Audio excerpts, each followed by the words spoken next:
Hello guys, in this video I'm going to show you how to leave a group in the Facebook app. But before that, don't forget to subscribe and leave a comment down below, because at 10,000 subscribers I'm going to show you my whole YouTube revenue statistics and growth strategy. So without further ado, let's just jump right into it. First we have to open up the Facebook app, and here it opens up in the feed where we have some posts. From here we just have to go into the top right corner and tap on the three lines, then tap on groups, then on the cog in the top right corner, and then on membership.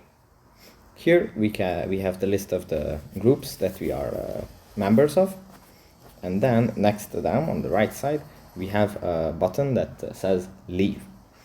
Now if we tap that button, we are going to leave that group, and if that group is a private one, we have to think twice to make sure that we really want to leave it or not.